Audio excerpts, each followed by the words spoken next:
Narito na ang may init na balitang dapat yung tutukan sa One North Central Luzon ngayong Martes. Karambola ng mga sasakyan. Nahuli kam! Masinlog Zambales. Isinailalim na sa state of calamity. Retaining wall. Gumuho sa Olongapo City. Taas presyo sa langis. Sumabay sa kalbaryong hatid ng baha sa mga motorista.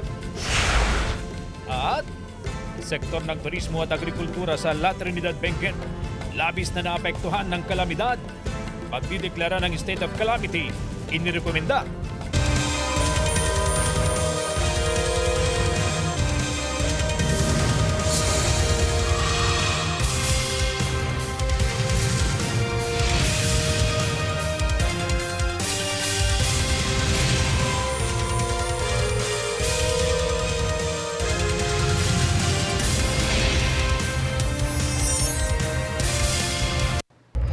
Magandang hapon, ako po si Chris Zuniga.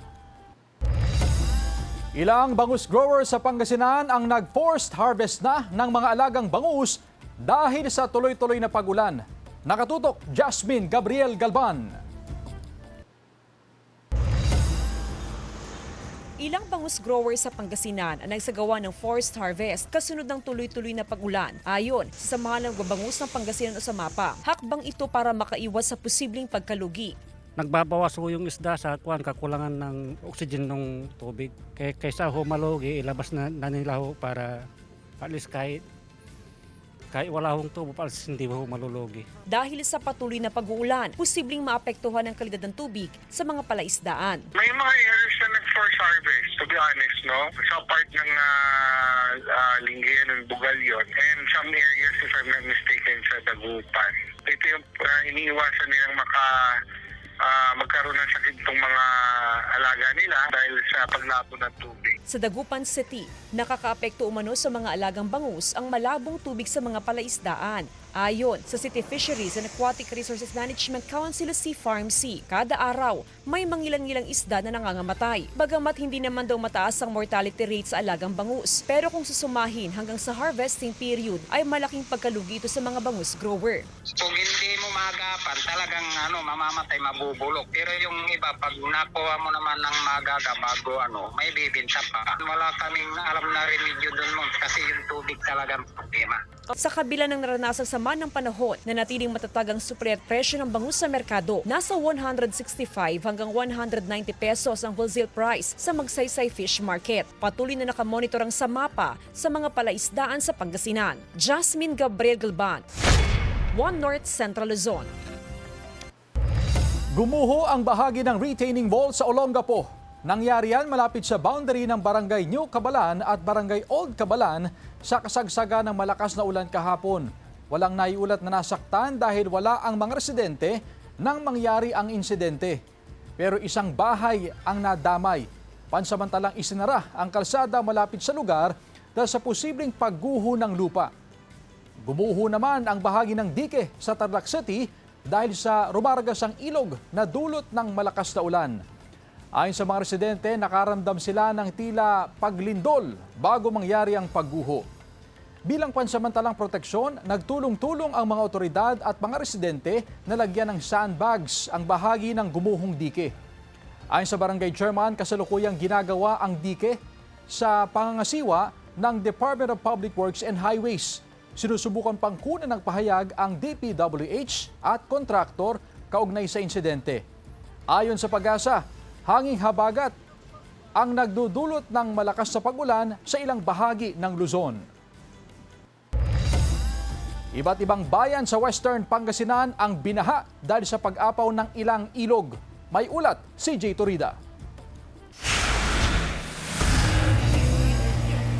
Sa video na ito, gumamit na ng motorboat ang mga kawani ng MDRRMO at BFP sa Bani, Pangasinan sa kanilang rescue operation kahapon. Isinagawa ang operasyon sa bahagi ng Barangay Poblasyon at Barangay Ambabaay kung saan tumaas ang tubig dahil sa matinding buhos ng ulan. Nagmistulang ilog na rin ang kalsadang ito sa Sitio Matmot, Barangay Alabon, Agno, Pangasinan. Ang ginagawang kalsada sa Santo Rosario hindi muna madaanan ng maliliit na sasakyan dahil sa baha. Pinapayuhan ang mga motorista na dumaan sa Sitio Anapao, Bangan Oda Road. Bukod sa Bani at Agno, nakararanas din ng baha sa iba pang bayan sa Western Pangasinan. Kabilang ang Alaminos, Anda, Bolinao, Burgos, Infanta at Mabini. 23,271 pamilya, katumbas ng 84,711 individual ang apektado. 112 pamilya, katumbas ng 326 individual ang inilikas. Nag-overflow kasi yung Balintaging River. Sa Alaminos naman ay yung Alaminos River, at sa Bani dahil sa patuloy na pag-ulan, yung Embarcadero River o yung tinatawag natin Bani River. Ayon sa PDRRMO, humuhupa na ang baha sa mga bayan ng Labrador at Bugalyon na niragasan ng flash flood kahapon. Ang Labrador ay passable na sa National Road at wala na rin kaming na-receive na report na may mga flooded area. Kumpara kahapon, muling nadagdagan ang bilang ng mga binabahang barangay na nasa 51. Humuhupa naman na ang baha sa 68 iba pang barangay. Sa pinakahuling tala ng PDRRMO, 216,656 pamilya, katumbas ng 761,515 na individual ang apektado ng nararanasang kalamidad. 799 pamilya, katumbas ng 2,624 individual ang nananatili sa iba't ibang evacuation center. Patuloy ang rescue operations ng mga otoridad sa mga lugar na matinding nakararanas ng baha. Sa initial assessment ng PDRRMO, umaabot na sa mahigit 262.5 million pesos ang danyo sa agriculture and fishery, mahigit 1.8 million pesos sa livestock at 175.5 million pesos sa infrastructure. Nananatili sa Cold Blue ang alert status ng Emergency Operations Center. CJ Torida, One North, Central Luzon. Samantala, malakihang taas presyo sa langis ngayong araw, sumabay sa kalbaryong hatid ng baha sa mga motorista. Yan ang balitang tinutukan. Live ni Jasmine Gabriel Galban. Jasmine? Chris, kasabay ng oil price increase ngayong araw ang panawagan ng iba't ibang transport sector sa LTFRB na maaprubahan na ang kanilang fare increase petition. Kalbaryo sa mga motorista ang pagbiyahe dahil pahirap sa kanilang mga binabahang kalsada at doble pahirap pa raw ang pagsipa ng presyo ng mga produktong petrolyo. Matapos ang rollback noong nakaraang linggo, nagtaas naman ngayon ang presyo ang mga kumpanya ng langis. Hirit ng mga tsuper gaya ni Edwin, panahon na para taasan ng pasahe. Kulang na raw ang kanilang kinikita sa araw-araw na pamamasada. Sa pang-araw-araw, sapat lang naman sa 1 kilong bigas. Kinikita namin. Kulang na kulang po. Dapat sana kung may awa sila, babaan sila ng konti. Para man may kikitain kami. Para kay Merlo, wala siyang pagpipilian dahil kailangan pa rin niyang bumiyahe para sa pangangailangan ng kanyang pamilya. Maliit na yung kita namin. Bumaba na yung kinikita namin 600 ganun. Matas na yung diesel, babiyahe pa rin kasi kailangan ang kita para sa pamilya. Gusto namin itaas yung pamasahe para maano din yung kita namin. Epektibo ngayong araw, nasa 2 pesos and 49 centavos ang taas presyo sa kada litro ng gasolina, 3 pesos and 84 centavos sa kada litro ng diesel, at 5 pesos and 1 centavo sa kada litro ng kerosene. Chris, sa ngayon tuloy-tuloy ang makikipag-ugnayan ng transport sector sa Pangasinan sa LTFRB para makahingi ng update kaugnay pa rin doon sa kanilang fare increase na petition na matagal nang inihain sa LTFRB. Samantala, ayon naman sa LTFRB sa ngayon tuloy-tuloy din ang kanilang ibinibigay na assistance sa mga tsuper sa Pangasinan na bilang tulong pa rin sa patuloy pa rin na pagtaas sa presyo ng produktong petrolyo. Chris? Maraming salamat, Jasmine Gabriel Galban. 5 ang sugatan matapos magkarambola ang 4 na sasakyan sa San Ildefonso, Bulacan. Nahulikam ang pag-araro ng truck sa 3 pang sasakyan sa Cagayan Valley Road sa barangay Matimbubong. Damay ang isang pick-up, kotse at motorsiklo. Ayon sa San Ildefonso Police Station, nawalan umano ng preno ang dump truck na may kargang buhangin.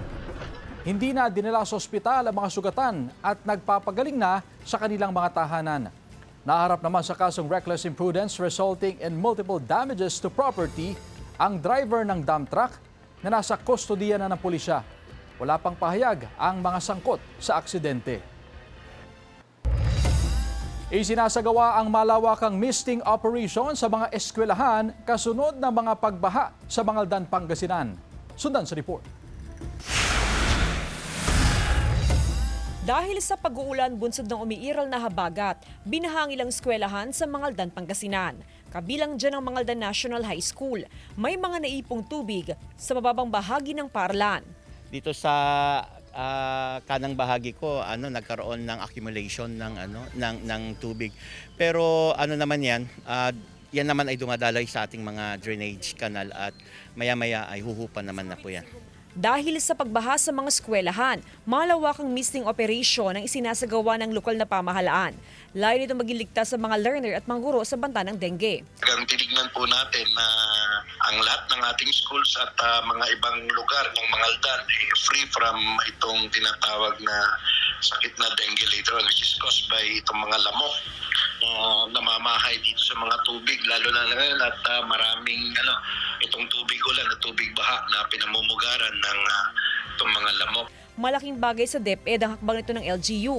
Hindi raw kasi maiwasang pamugaran ng lamok ang mga eskwelahan na apektado ng pagbaha. Napakahalaga talaga yung misting na yan. Kasi nga po halos 2 weeks. 2 weeks nga po na na nag-uulan at syempre iniiwasan po natin yung posible na maapektuhan yung dengue sa mga estudyante. Sa ngayon, wala naman umunong itatalang dengue cases sa mga eskwelahan sa bayan. Kasama si Henry Duminsil, Jasmine Gabriel Galban, One North Central Luzon.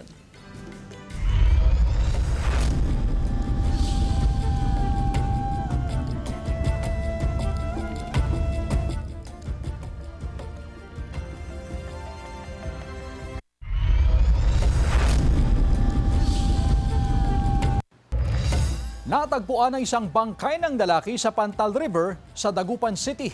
Nakaalerto, Jasmine Gabriel Galban. Nalunod ang 44 anyos na lalaki sa Pantal River sa Dagupan City. Nakilala ang biktima na si Randy Abraham Apostol, residente ng barangay Pugo Chico. Kwento ng mga naiwang kaanak ng biktima, mag-alas 2 ng hapon ng Huwebes nang may mahulog na bota sa ilog. Nakita raw ito ng biktima at tumalon siya sa ilog upang kunin ang bota na napag-alaman na pagmamayari ng isa sa kanilang kapitbahay. Pero dahil sa lakas ng agos ng ilog, tinangay ang biktima. Mag-aalauna ng hapon ng Sabado nang matagpuan ang palutang-lutang na bangkay ng biktima sa ilog. Ang tabuira, panggalawan da natin. Siyempre may ilalo na umanta, siyempre nayarin ulangoy. Natin biglan kimala, milanan nang. Wala namang nakikitang foul play ang pulisya sa insidente. Ang base naman sa normal naman siya nung nagkataon na nangyari. Pero base naman po sa autopsy, wala naman pong foul play na nangyari po. Ngayong naranasan ng habagat at malakas ang agos sa mga kailugan, nanawagan ng pulisya sa publiko na iwasan munang maligo sa ilog para makaiwas sa posibleng pagkalunod. Mag-iingat po tayo parati kasi nga napakataas po ng tubig lalo't ngayon patuloy po ang dagsa ng ulan at hindi natin alam kung ano po yung mga pwedeng mangyaring masama sa atin. Kasama si Henry Duminsil, Jasmine Gabriel Galban, One North Central Luzon. Pasintabi po mga kapuso, isang alagang asong namatay matapos masagasaan ng truck ang pinugutan at ginawang pulutan sa Maykawayan, Bulacan. Kwento ng may-ari ng aso na si Micaela Joseph, huli niyang nakita ang alaga nitong gabi ng Sabado. Kinabukasan may nagsabi raw sa kanya na patay na ang kanyang aso matapos masagasaan ng elf truck. Hanggang sa makita niyang nilitsyo na ng 2 construction workers ang kanyang alaga para gawing pulutan. Nasa barracks din ang driver ng elf truck na nakasagasa sa aso. Humingi ng tawad ang truck driver at construction workers kay Micaela at nag-alok na babayaran na lamang daw nila ang aso. Hindi pumayag si Micaela at itinuloy ang paghain ng reklamong paglabag sa Animal Welfare Act laban sa 3 may kinalaman sa pagkamatay ng kanyang aso. Deklarasyon ng State of Calamity sa La Trinidad, Benguet inirekomenda ng MDRRMC sa Sangguniang Bayan. Mula pa rin sa Benguet, nakatutok, Live si Sandy Salvacio. Sandy? Chris, ngayong araw ay nakararanas ng light to moderate rainfall dito sa bayan ng La Trinidad, Benguet. Bagamat bumubuti ang lagay ng panahon ay hindi pa rin daw maikakaila ang malaking pinsala na iniwan ng nagdaang kalamidad. Inirekomenda na ng MDRRMC ng La Trinidad, Benguet ang pagdeklara ng state of calamity sa bayan kasunod ng malawakang pinsala sa turismo, agrikultura at iba pang sektor ng lokal na ekonomiya. Nagsimula ito sa pananalasa ng Bagyong Luis, Bagyong Maymay at ang hagupit ng habagat. Sa sektor ng turismo, bagamat hindi pa tiyak kung ilang porsyento ang ibinaba sa bilang ng mga turista, naramdaman naman daw ito sa kakaunting kinikita ngayon ng mga negosyante sa strawberry farm. Ibig sabihin, yung mga businesses natin, lalo na yung mga micro, small, medium businesses ay talagang hindi po sila kumita dahil po sa matumal po na ekonomiya dito po sa atin. Ayon sa mga negosyante, hindi raw malabo sa kanila na walang mapagbentahan sa isang araw kaya ang ilan pinipili na lang munang magsara ng pwesto. Kasi syempre wala nang turista na pumupunta dito, pa isa-isa na lang and mostly ay nakasara yung mga stalls kaya. Ang mga turista, bagamat iilan, dismayado na sarado ang ilang bentahan ng mga produkto dahil sa malakas na pag-ulan. Ang mga bisitang ito mula Bacoor, Cavite, in-enjoy na lang kung anong nadatnan na mapapasyalan sa gitna ng maulang panahon. Kasi naka-schedule na kami, ma'am. Sayang naman yung binayad namin. First time namin pumunta rito. Kaso mo, binagyo. May takot kaya nang okay naman. Kakaunti rin ngayon ang mga ibinebentang strawberries na nagkakahalaga ngayon ng 400 to 500 pesos kada kilo. Ayon sa alkalde ng bayan, pinaka-naapektuhan ng sektor ng agrikultura matapos masira ang pananim ng ilang magsasaka dahil sa pag-ulan. Naapektuhan din ang transportasyon ng mga gulay sa dalawang pinakamalaking bagsakan dahil sa malalakas na ulan at pagguho ng lupa at mga bato sa mga major routes ng probinsya. Layon ng pagdeklara ng state of calamity na mapabilis ang pagtugon ng pamahalaan sa pangangailangan ng mga apektado sa kalamidad. Nirekomenda na magdideclare po tayo ng state of calamity para po ma-access po natin yung ating konting pondo sa ating LDRME fund para maka-aksyonan yung mga damages or epektong ng nangyaring bagyo at habagat na to. Sinuspinde ng La Trinidad LGU ang face-to-face classes mula preschool hanggang senior high school sa lahat ng pampubliko at pribadong paaralan sa bayan ngayong araw. Chris, umaasa ang mga magsasaka at negosyante na sana magtuloy-tuloy na ang pagbuti ng lagay ng panahon. Na sa turismo kasi napag-alaman natin na 5% lang talaga yung bilang ng mga turista na bumisita dito sa kanilang bayan nitong buwan ng Agosto. Kaya naman pagdating ng Burman, sana ay makabalik itong sigla ng kanilang ekonomiya at makabawi sa ilang linggong pagkalugi. Chris? Maraming salamat, Sandy Salvacio. Ilang kabahayan sa Bangaldan, Pangasinan, baha pa rin dahil sa pag-apaw ng mga creek. Narito ang report. Halos 2 linggo ng baha sa loob ng bahay ni Aling Remy mula sa Barangay Anolid, Mangaldan, Pangasinan. Babad na sa tubig ang ilan sa kanilang mga gamit. Gustuhin man daw nila maglinis, hindi nila magawa dahil pumapasok pa rin ang tubig sa kanilang bahay. Ang hirap nga mahirap. Kasi siyempre ka makakilot. Lalo siya ta Senyora alag kurabay sudah kaladakat marutak may kin. Ang pagbaha, bunsod ang patuloy na pag-apaw ng Payas Creek sa lugar. Ito nakabutak mo ang gano'ng kinigitang kasi ayaw dalan. Siyempre naaloy po nga ka, mairaw. Bukod sa Barangay Anolid, umapaw na rin ang creek sa Barangay Malabago. Bunsod ito ng tuloy-tuloy na buhos ng ulan. Binaharin ang paralan na ito sa Barangay Salay. Tuloy-tuloy ang monitoring ng LGU sa mga creek at sa mga kailugan sa bayan. Titignan din ng LGU ang mga drainage canal. Sa dami ng volume ng bumabagsak na ulan, hindi na raw ito kinakaya ng mga drainage canal. Kailangan din talaga ng ating comprehensive drainage system sa buong Mangaldan and hindi naman po ito overnight na magagawa. Ito po yung ginagawa ng lokal na pamahalaan natin ngayon sa lahat ng mga posibleng or mga waterways natin dinidiklat at yun din po ang ginagawa ng municipal engineering. Tiniyak ng LGU ang tulong na ipamamahagi sa mga residenteng apektado ng pagbaha. Jasmine Gabriel Galban, One North Central Luzon.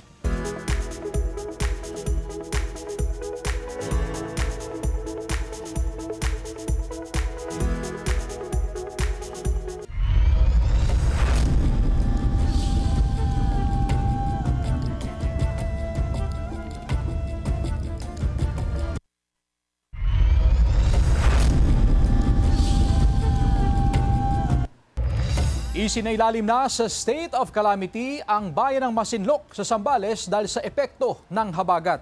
May ulat, Jewel Fernandez.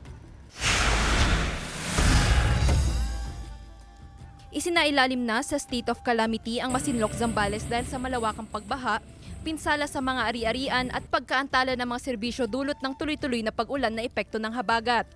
Malaki rin ang epekto ng kalamidad sa agrikultura at infrastruktura.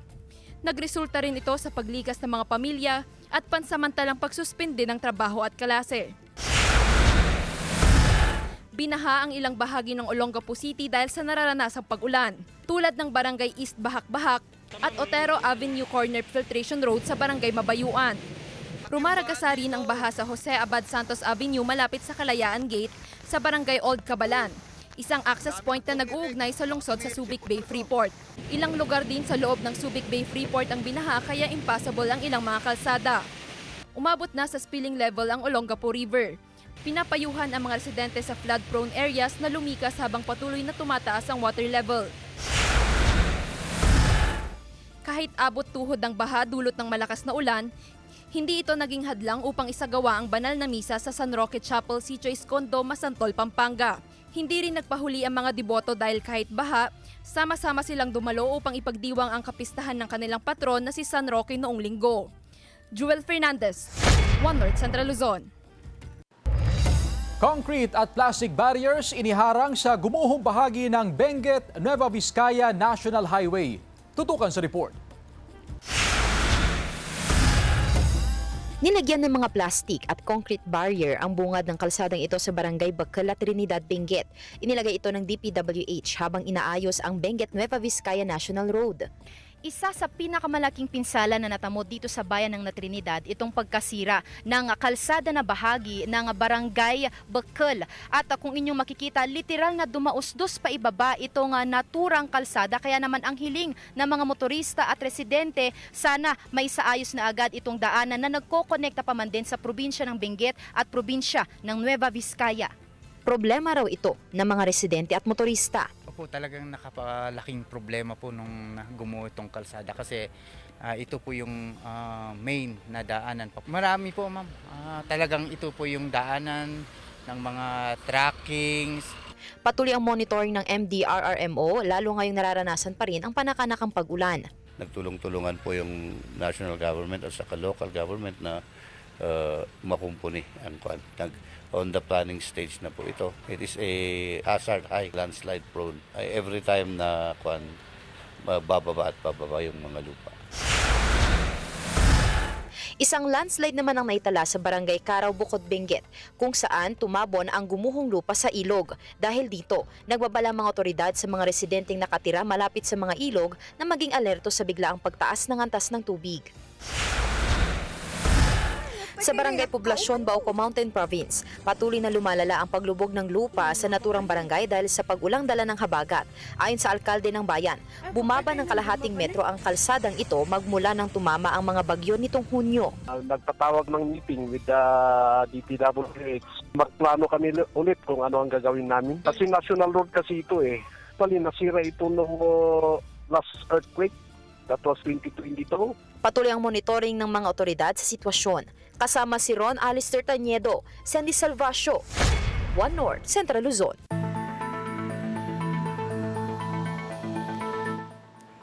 Ito naman po ang paalala ng Department of Health kontra leptospirosis ngayong kabi-kabila ang pagbaha. Sa mga lumulusong sa baha, may sugat man o wala, kumonsulta sa doktor at nang maresetahan kung kinakailangan ng gamot na doxycycline. Hindi po over-the-counter ang antibiotic na yan o hindi basta-bastang nabibili sa mga butika. Kung may sugat ka, iwasan ang paglusong sa baha. Mainam kung tatakpan ng sugat ng waterproof bandage. Sa mga hindi talaga maiwasang lumusong sa baha, inirekomenda ang pagsusuot ng bota. Ayon po sa Department of Health, ang leptospirosis ay sakit na idinudulot ng Leptospira bacteria mula sa ihi ng daga o iba pang infected na hayop na karaniwang nahahalo sa baha. Samantala mga kapuso, naging bagyo na ang isa sa dalawang low pressure area na minomonitor ng Pag-asa. Ito na yung nasa loob ng PAR at tinatawag na ngayon na Bagyong Neneng. At huling namataan, 1,035 kilometers, silangan ng extreme northern Luzon. Ang isa pang LPA nasa kanluran sa bahagi ng West Philippine Sea. Ang bagyo naman sa Pacific Ocean, mahigit 3,000 kilometro ang layo mula sa silangan ng Mindanao. Posible itong lumapit o pumasok din sa PAR sa mga susunod na linggo. Ang dalawang sama ng panahon malapit sa bansa nakaka-impluwensya pa rin sa patuloy na pag-ira ng habagat sa malaking bahagi ng bansa. Base sa datos ng Metro Weather, mataas ang tsansa ng ulan sa Northern at Central Luzon. May malalakas na ulan gaya sa Ilocos Region, Cordillera, Zambales, Bataan at Nueva Ecija. May tsansa rin ng ulan sa iba pang bahagi ng bansa. Nawala ng malay sa loob ng eroplano ang ilang pasahero ng AirAsia flight na diverted sa Clark International Airport dahil sa masamang panahon. Narito ang report.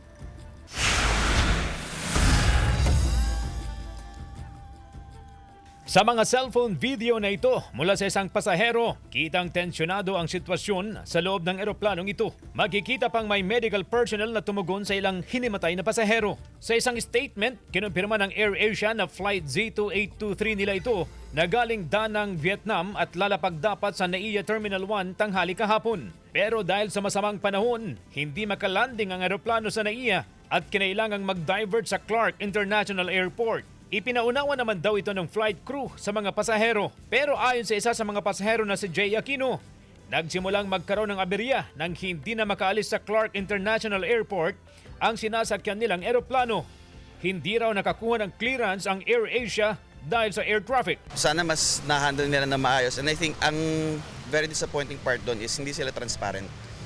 If sinabi naman nila yung mga kailangan gawin at yung decisions nila real time at hindi pa bago-bago, kaya naman ng pasahero eh. Pero yung 4 hours kami sa loob, may himatay pa bago sila mag-decide. May point na kinlose na nila yung AC. Yeah. And then, close din yung doors. So imagine, walang air circulating inside. So sunod-sunod na yung mga pasahero na nasusuffocate. So nagko-collapse. And then, nagpapanik. Sa iba pang cellphone video mula sa mga pasahero, makikitang nagpupumilit makalabas ng eroplano ang ilang pasahero. May ilan ding nasa bridge na. May mga airport police na ring naka-standby sa lugar. Kinumpirma ng AirAsia na may 2 pasahero na nangailangan ng atensyong medikal na tinugunan daw ng airport medical team. Naiintindihan daw nila na nagdulot ng inconvenience ang aberya sa flight pero kinailangan daw sundin ang operational processes at coordination bago makalipad ulit. Prioridad daw nila ang kaligtasan ng lahat. Binenta pa nila yung water tsaka snacks sa amin nung na-stuck kami dun nung bago nila patayin yung AC. So na-realize lang nila na kailangan namin ng food and snacks nung wala ng AC at may mga nahihilo na. So their news about they gave us snacks, hindi po totoo yun. Binentahan po nila kami. Kumalma raw ang sitwasyon ng pahintulutan na ang mga pasaherong lumabas ng eroplano at pumunta sa immigration gate ng Clark International Airport bandang gabi. Ipinaliwanag sa kanila ng immigration officials ang sitwasyon. Pinasakay rin sila sa mga point-to-point o P2P bus mula Clark International Airport patungong NAIA Terminal 3. We're gonna file a complaint sa tamang CAB. And magko-coordinate kami kung ano yung tamang proseso kasi pag sa social media lang, I don't think it's gonna reach somewhere. The fact na nag-post sila ng public statement without sorting out first kung ano nangyari sa loob, that's very unacceptable. Sinisikap pa namin kunan ng karagdagang pahayag ang AirAsia. CJ Torida, One North, Central Luzon. Tawid motorsiklo, kumikitang kabuhayan ng ilang Kapampangan ngayong nararanasan ang baha. Tunghayan sa report. Lubog pa rin sa bahang ilang bayan sa Pampanga. Bunsod ng walang tigil na pag-ulan dulot ng habagat. Pahirapan ng biyahe ng mga motorista, lalo na sa ilang pangunahing kalsada sa probinsya. Sa bahagi ng MacArthur Highway sa pagitan ng San Simon at Apalit, nagkumpulan sa gilid ng kalsada ang ilang rider ng motorsiklo. Nangangamba silang masirang kanilang mga motorsiklo kung pipilitin nilang itawid sa baha na umaabot hanggang binti sa ilang bahagi ng kalsada. Isa na rito ang call center agent na si Z na pauwi na sana sa Zambales. Masyadong mahal din yung singil dito. Kasi kung pauwi kami bukas, marami 500 na naman. Pero may remedyong ilan.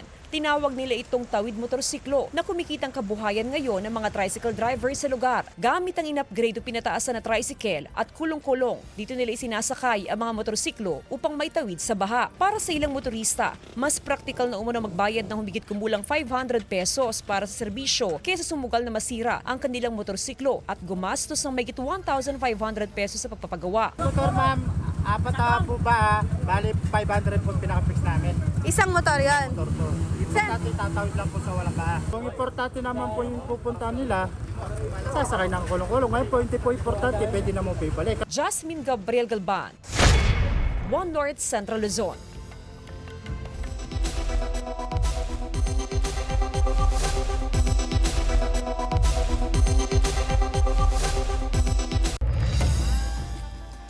Samantala, mapapanood niyo po ang episode na ito at iba pang pinakahuling lokal na balita sa official website ng GMA Regional TV, www.gmaregionaltv.com.